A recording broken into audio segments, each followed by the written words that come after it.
Good afternoon and welcome to the Bulkley Valley Research Center seminar series. So thrilled to see you all here today and really pleased to have Larry presenting. Thanks. Our presenter today is Larry McCulloch. He is a registered professional forester since 1981, starting in the forest industry.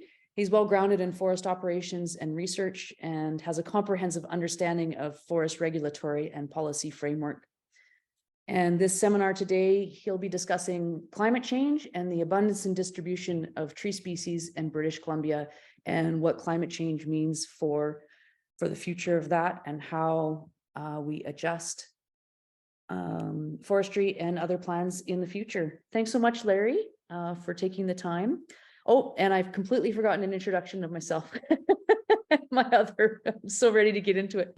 My name is Dawn Hansen. I'm the Executive Director of the Bulkley Valley Research Center, and I'm hosting this seminar from the traditional territory of the Gidimt'en Nation of the Wet'suwet'en, the Gidimt'en clan of the Wet'suwet'en Nation. I'd like to also thank our funders, RBC Tech for Nature, Wet'suwet'en Community Forest, and the province of British Columbia. All right. Thanks, Larry. It's all yours, and thanks so much for your time. Right. Yeah. Thank you. How's my sound coming across? It's super. Good. Right on. I think our poster said something about the next rotation is going to be affected by climate change, and that our species may, the species that are adapted to future climate conditions may not be the ones that we're deploying on a large scale today. So our the benefits to society and our success as forestry people is going to depend on how we adapt. And as a result, the Ministry of Forests, led through Pamela Dykstra and others, are introducing a suite of research projects to better understand impacts of climate and how we best can adapt. So I've been working on that for a few years, 4 years now. Mostly, our longest project, the SBSmc2 Burns Lake, and we've had some other projects more recently, and we're continuing along with those. In fact, I'm down here right now doing some work on this IDFdk3 project. Dawn put it nicely. It's I'd prefer to call it data rich, this presentation. So my apologies for that, but there's a lot of material here. I'm going to skip through some of it fairly quickly, and you guys can focus on colors. But I would like to just describe quickly the background. So SBSmc2BL stands for Burns Lake. Most of those trials are around Burns Lake. IDFdk3 is down here in the Caribou. And the SBSmc2 Fire is sort of north and east of Smithers up the 4000 road for those of you who know the area. And we've got 7 sites in the SBSmc2 Burns Lake and 9 sites in the IDFdk3, but we have 90 different trial blocks in the IDFdk3 and only 10 in the Burns Lake trials. Over this year, we'll be planting the SBSmc2 Fire area. We've got 24 trial blocks there, and I'll show you a little bit more about these. I just want to highlight a couple of quick things. There's only 5 species that we're trying in the Burns Lake area, 3 different seed lots, local, near, and far. In the 2021 trial that was started in 2021 in the IDFdk3, we've got some of the same species, but we've got a ponderosa pine in there as well. I know not everybody that's tuning into this is a forester, so my apologies for the acronyms and the letters here. So just to tell you what this means, this is lodgepole pine, ponderosa pine, Douglas fir, larch, and spruce in the IDFdk3. And in the I can't quite read this myself because my screen is blocked a little bit here, but we've got 10 species. 10 species in the fire. We haven't planted these yet. That's going to happen in just a few weeks here. So the trial locations in the SBSmc2 Burns Lake trial there's one up near Grand Isle, but the rest are down around Burns Lake, the Co-op Fire area, as well as Maxan area, for those of you who know the area. And then in the MC2, it's kind of on the eastern slope down towards Babine Lake, up near Fort Babine, and down towards Grand Isle. And in the IDFdk3 trial, there's some stuff out in Hansville area that's west of Williams Lake. There's the 3 trial sites near 100 Mile House, and there's 3 trial sites down near Clinton, Cache Creek area and the Elephant Hill fire. All 3 of those were in wildfires. In the SBSmc2 Burns Lake, none of them were in wildfires, and in the SBSmc2 fire, we did prescribe burning.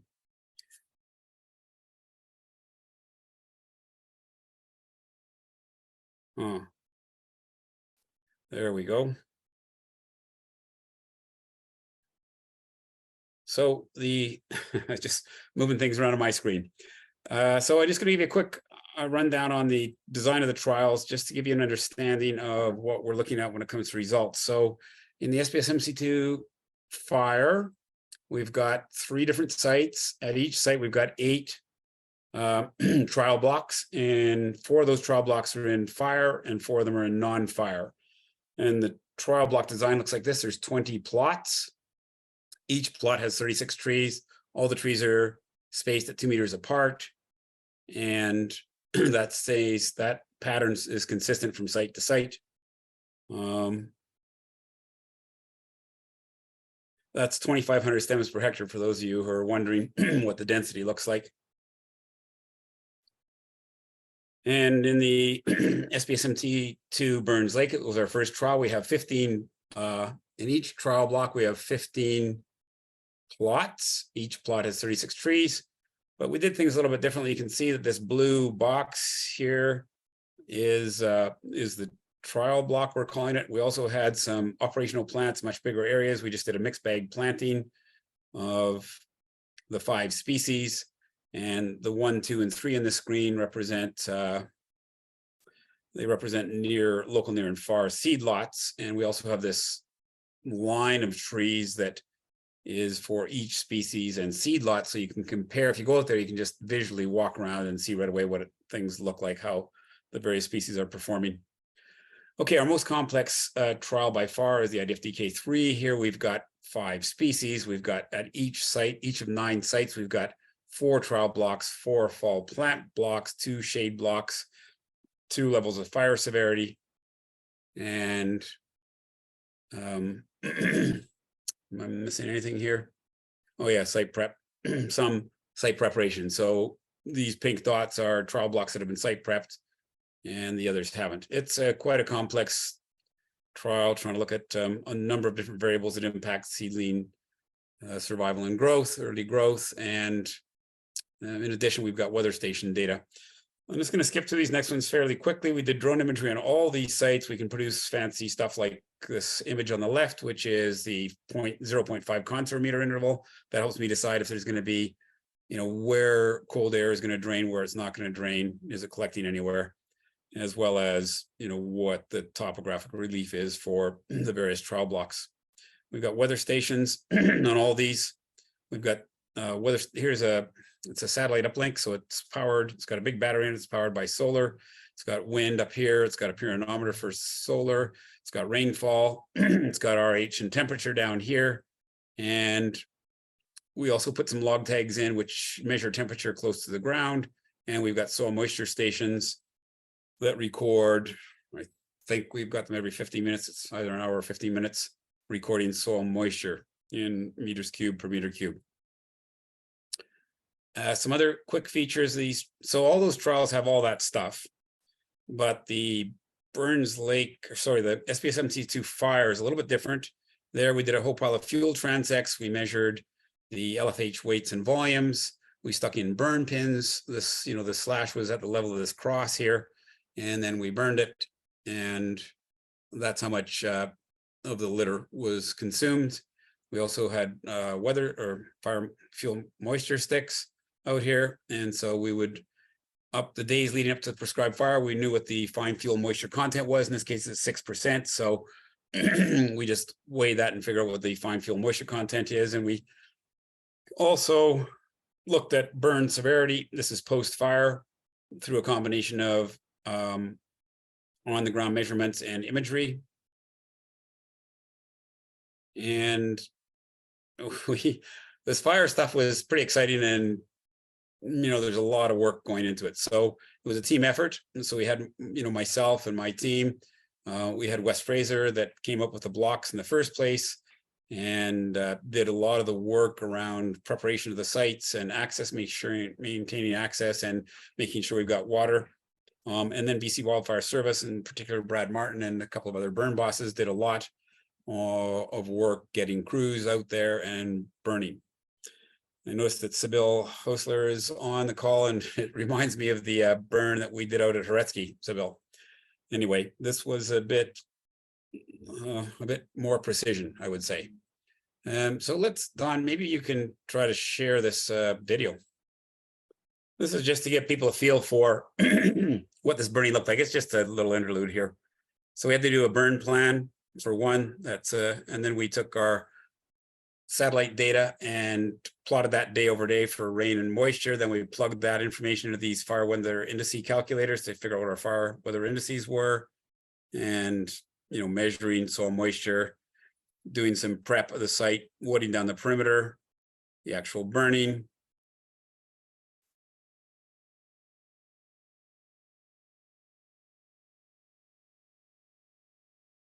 We had great conditions. As people might recall, last fall was quite dry after a pretty wet spring in particular and some of the summer, but things that dried out just perfectly for us. And we pulled the trigger towards the end of September in terms of the burn.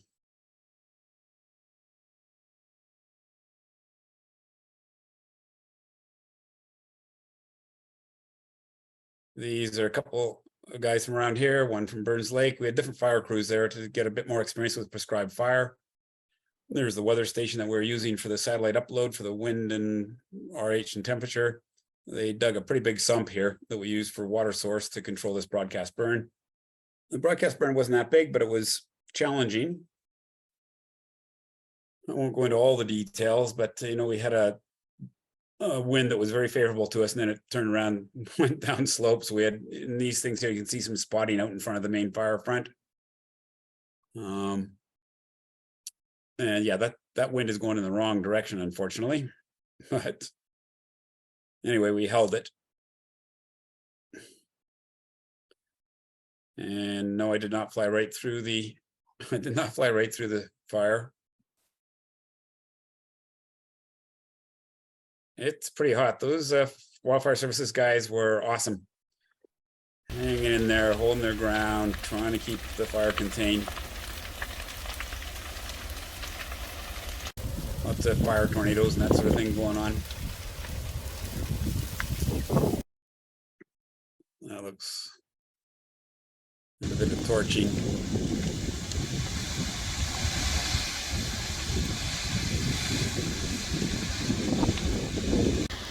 And you can see it's a pretty good wind here.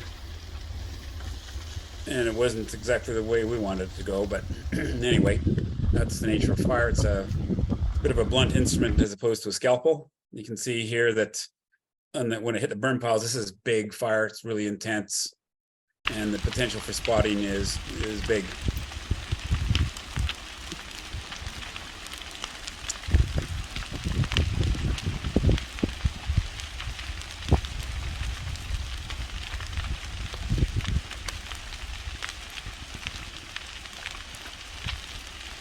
A lot of smoke.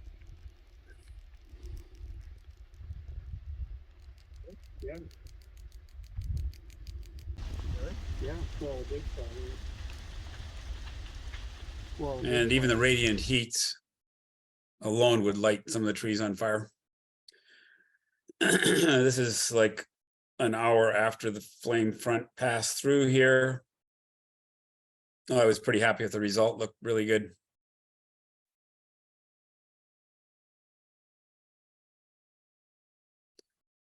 And then mop up. And yeah, these are the small blocks that we did. You can see some ground perspective on it. That's that burn, or a burn pin showing the burn depth. That's the broadcast burn area.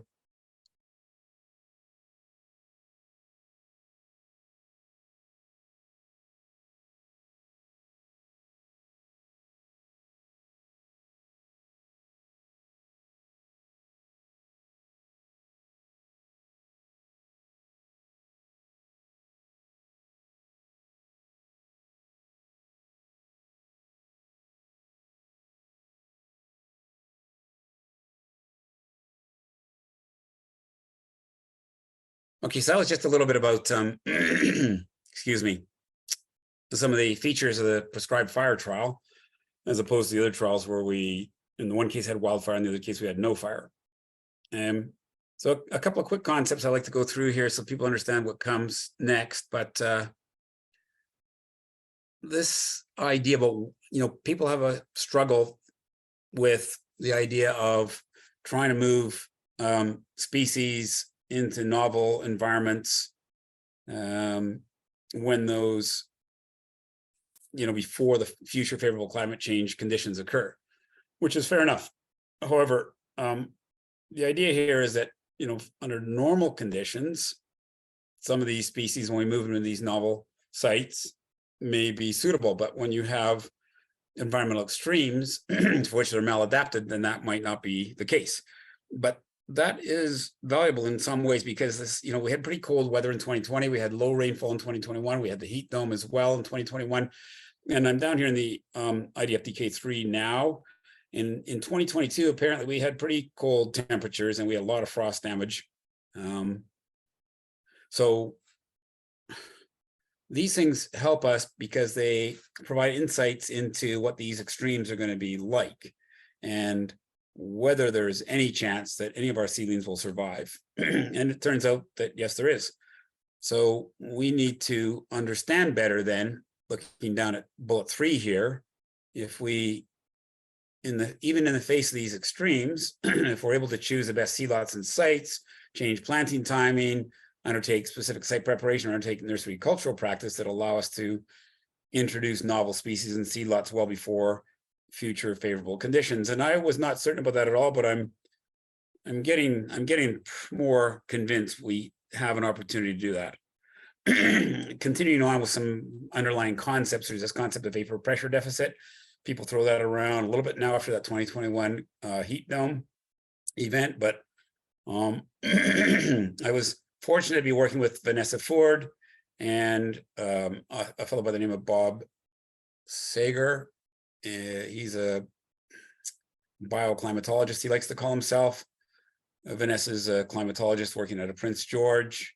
And there's another fellow, Steve Grosnickel, who's a seedling physiologist. These guys were helping me out in making meaning out of all this massive data that we collected.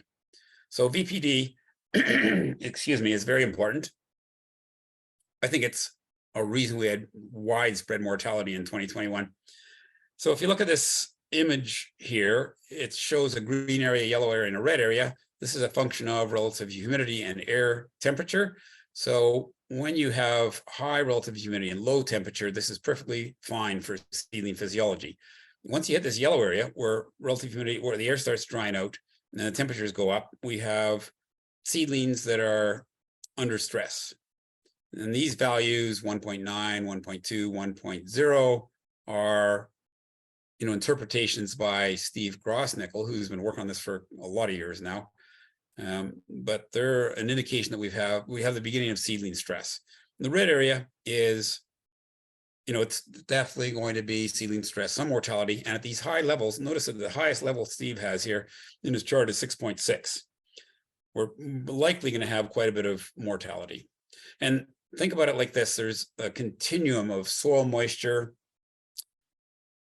being drawn in by the roots, transpiration, taking that water, and of course the nutrients and things that are obtained from the soil through the plant system, and then transpiration out through the stomata into the air. So if you think about the air as the vacuum, the relatively dry air is sucking that moisture out of the soil through the plants, and that's what the hydrological cycle is, or hydrological function is. Another thing that is important is soil water potential versus soil water content. So we measure soil water content at the bottom of this graph here. You can see meters cubed per meter cubed. And there's a relationship between soil water potential and soil water contents. And that changes depending on the kind of soil that you're dealing with. So this graph here is some work done by Bob, the biometeorologist at Inga Lake. And he was thinking that at about 1.5 megapascals, soil water becomes limiting. And so that's what Bob says, and what Steve says is that at about minus 0.065, root growth ceases to occur. So, and then at 2 to 3 year, that's severe drought stress. So you're going to have mortality then. That's minus 2 to minus 0.3. So anyway, think about that graph is, you can look at that and you can say, well, once your soil volumetric water falls below 0.2 meters cubed per meter cube, you're going to probably have trouble. And that's something that we were looking at. I'm not going to even talk about this one. It's too complex, and I'm going to skip through the next things fairly quickly. I just want you to get the impression that we looked at these things 5 ways to Sunday, or whatever the expression is, doing 36, I think it was. I'd probably say here somewhere. Yeah, the bunch of different statistics. And the Burns Lake, we're recording every 15 minutes. So we know what the average daily temperature, minimum temperature. We know every 15 minutes what temperature, relative humidity, precipitation, wind speed, all that stuff is. And then we summarize it. But how you make meaning out of all that is tricky. So here's some statistics that we generated for all these sites. You know, for example, see if I find anything fun here. Total rainfall of 220 millimeters in the growing season, and number of frost days, frost-free days, vapor pressure deficits, maximum vapor pressure deficit, when that occurred, etc. And I'm just trying to give you a sense of these things as opposed to going into the details. We also looked at the number of frost events. We looked at soil moisture. It looks like this. We got more than one probe at each soil moisture station, so we can come up with an average, and it is variable between them.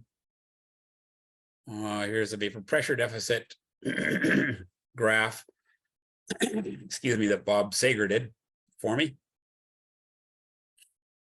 So it shows in 2021 that we had on this, you know, end of July in this case, we had pretty high vapor pressure deficit, but that's nothing compared to what it got to. Yeah, rainfall looks like that. We have other kinds of statistics we did, like summarizing in bar charts, you know, what was the average height growth by species and seed lot? What was the percent survival by species and seed lot in 2019, immediately after planting? Like that's the fall after planting in the spring. And then this kind of summary statistic here, which I'll explain a bit more in a minute. For each one of these plots in the SBSmc2 Burns Lake. So we know that pine did really well over here. Every square represents one tree. So this is one way of summarizing this data. We know that the pine, that right at a glance, you can see that this one here, cedar, had some trouble. A lot of dead, that's the red, and a lot of moribund, meaning almost dead, that's brown, and some poor, that's yellow. And the greens are all good. Another way of summarizing it. So what are some of the results? We've got 30 minutes to go over the results. We think there's like 12 slides or so. I'm going to take my time going through this a bit more, except that I explained some of this already. Seedlings are part of a soil plant air continuum. So for soil water to be taken in, water potential in the roots must be less than the water potential in the soil. Water potential in the stomata must be less than the water potential in the roots. And so goes the transpiration process. So there's many weather factors affecting this, including rainfall and soil moisture, level of solar radiation in terms of causing photosynthesis, air temperature, and relative humidity. And therefore, the growth and survival of seedlings is heavily dependent on weather conditions. So that's weather conditions. You can say that as a general term, but it's about the timing of those conditions. So for example, vapor pressure deficit. High vapor pressure deficit can occur any time of the year, but when is it most important? It's most important first thing in the spring. So timing of it, duration of it, intensity, and what developmental stage. As you'll see, newly planted seedlings are very susceptible compared to seedlings that are 4 or 5 years old. And I summarized this by saying that over the 4 growing seasons since planting in 2019, weather conditions at the SBSmc2 Burns Lake area have been generally favorable, with a few notable exceptions, including the heat dome, low rainfall in 2021, low rainfall in 2019 and 2021, and high rainfall in 2022 that caused some flooding in some areas. So thinking about one of the most important variables, vapor pressure deficit, you can see here at the end of June in 2021, we had 3 benchmark sites. We had a vapor pressure deficit of 4.5. Yeah, say 4.2 to 4.5. And if you recall, anything above about 2 is causing stress to seedlings, and 4.5, there's going to be some mortality. And that depends on how long that lasted. But you look over here and it says, yeah, that we had that for 27th, 28th, and 29th for 5 hours per day of vapor pressure deficit greater than 4 kilopascals. That's a lot. And the air temperatures were quite high as at the same time that relative humidity was low. So high 30 degrees or more and low 40% or less for relative humidity.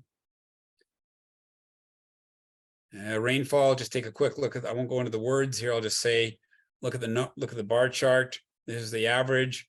2019, low rainfall right after planting.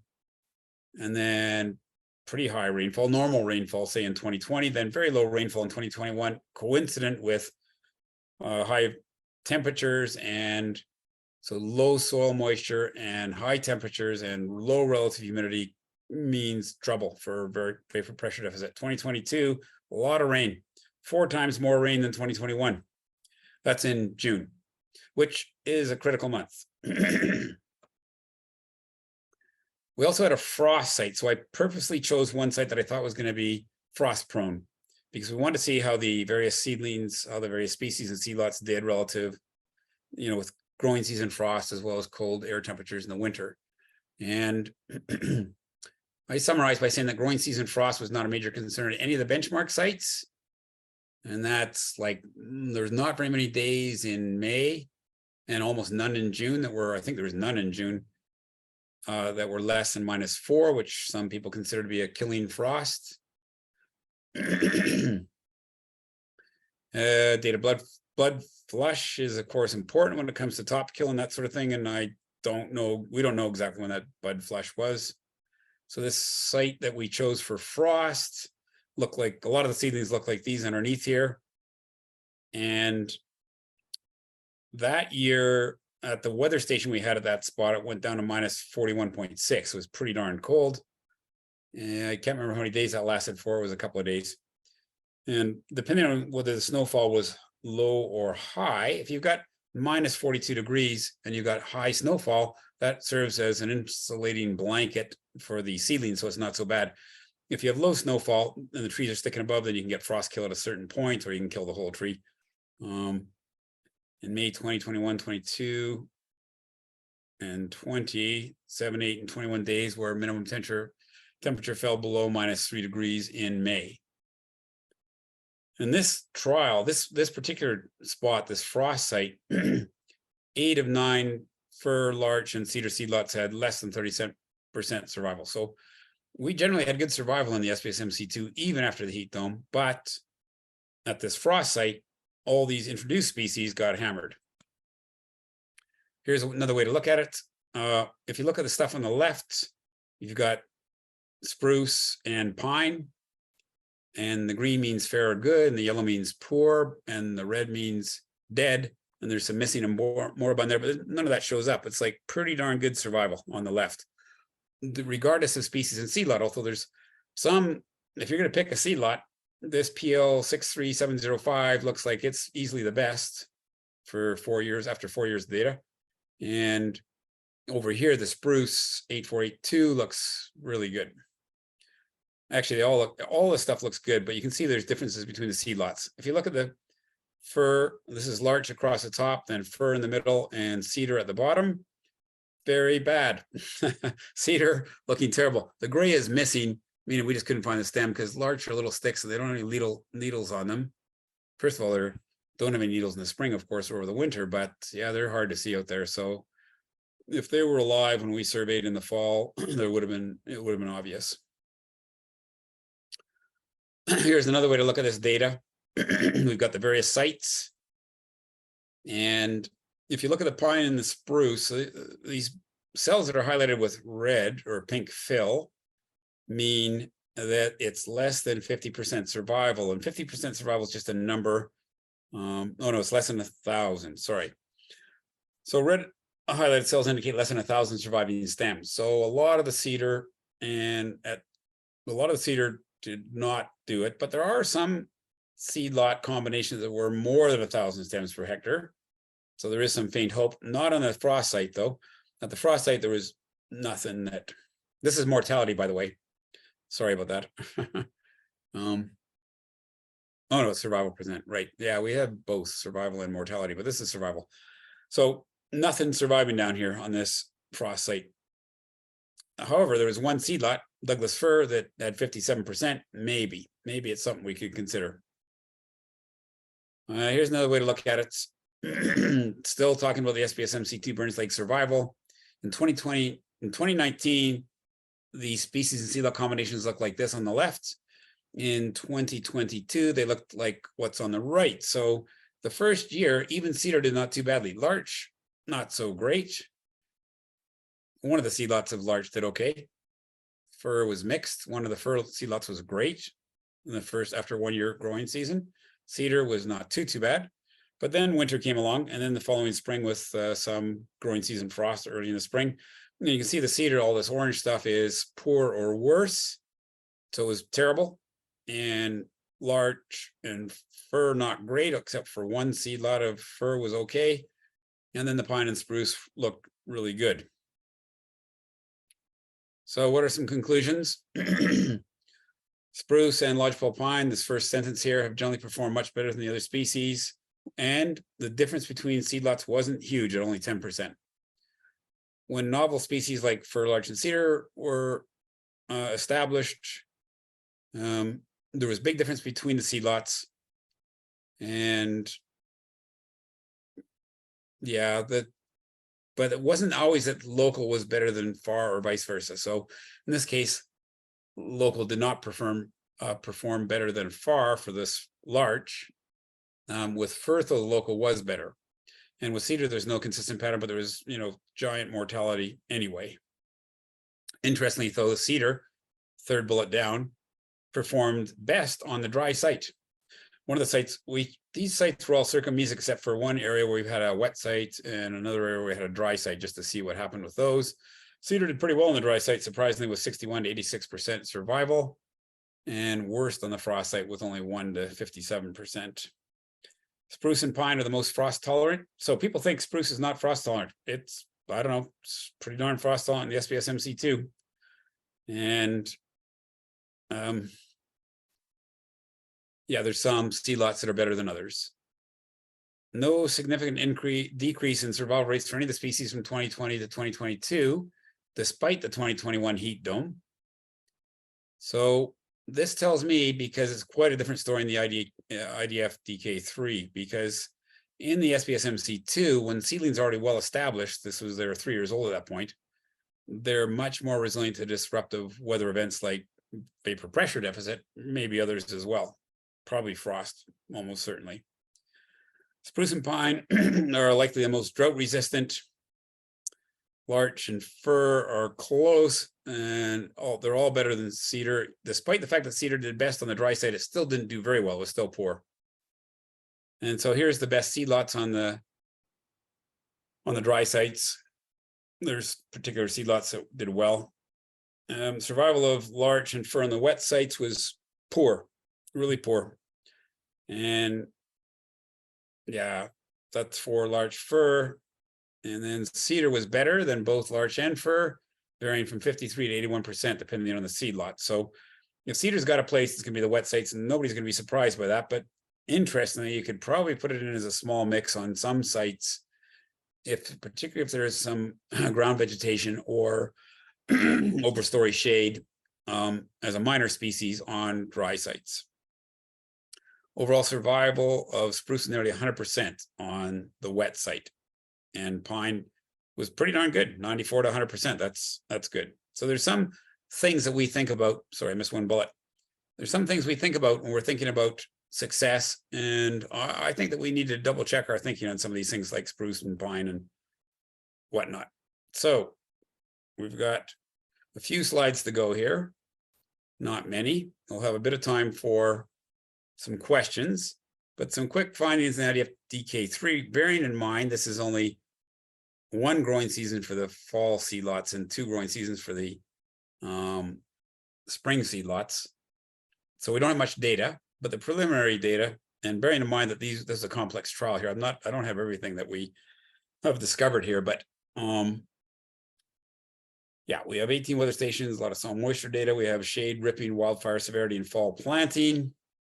Fall planting is fir only. I wish we would have done it with all the species, but we had budget limitations. So unlike the SBSmc2, conditions in the IDFdk3 after planting were extremely harsh, with record high vapor pressure deficit, very low relative humidity, low rainfall until late in the growing season, and relatively adverse soil conditions. I'm just doing soil pits at all these sites now, and yeah, there's some bad sites down here. Take a look at this graph here. This tells a significant tail. In the 3-day period where we had the heat dome, we had a spike in vapor pressure deficit because we had super low relative humidity, 20% or less, and temperatures over 40. One of the sites we had 49 degrees. It was almost, it was easily the record in Canada at that point, but a few hours after that measurement in Lytton, they had, I don't know, 0.3 degrees more. So they got the record. Anyway, super high. And then the rest of the season, not so much. I have other graphs showing how vapor pressure deficit varies from season to season. So in some years, it can be much later in the year, but the impact on seedling survival isn't all that big.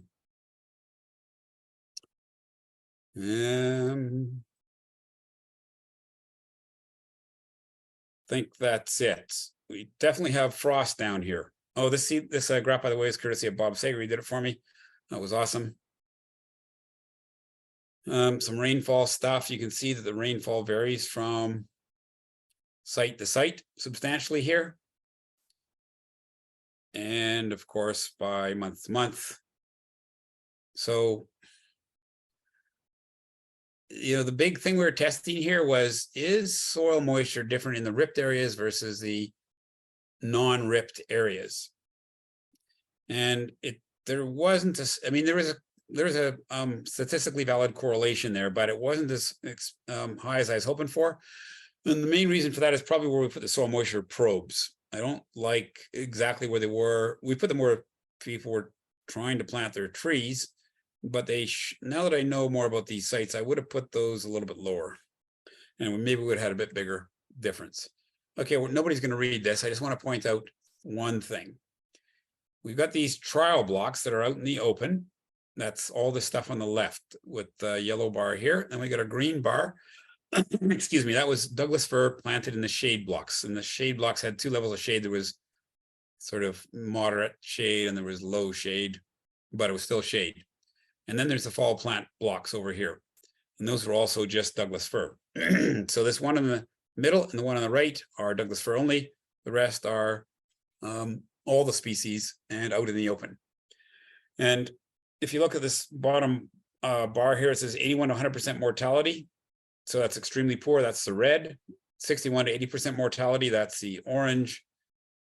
And then 41 to 60% mortality. That's yellow. And less than 40% mortality probably mean it's still stocked. So there's species and seed lots here.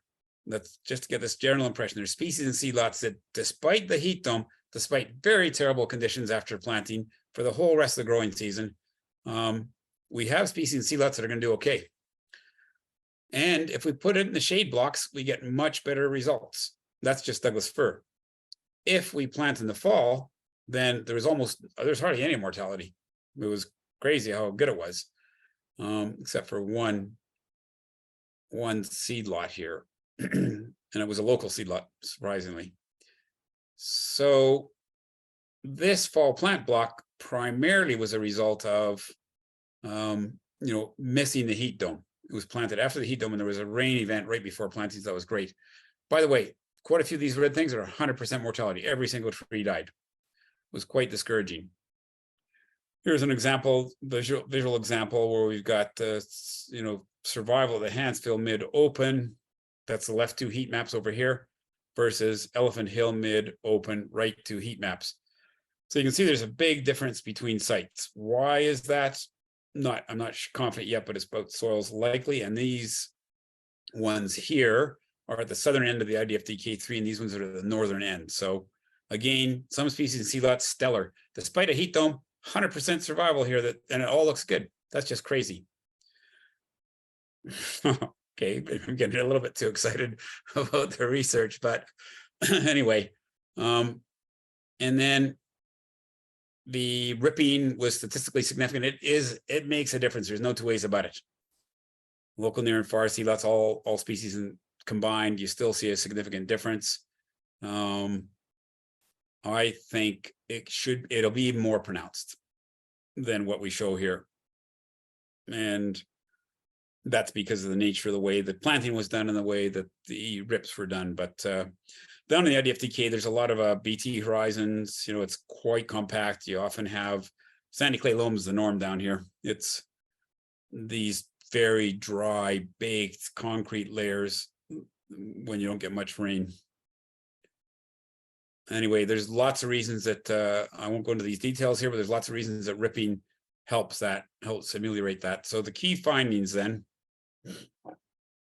are the most significant factor in explaining survival of IDFdk was fall planting. So if you plant in the fall with fir, at least it's way better. You just avoid that risk of growing season vapor pressure deficit and high temperature and low relative humidity. So yeah. And what happens then, just to get into a little tiny bit of detail, is you get the root extension in the fall. So the root extension occurs in the spring and then in the fall, and shoot extension occurs in the summer.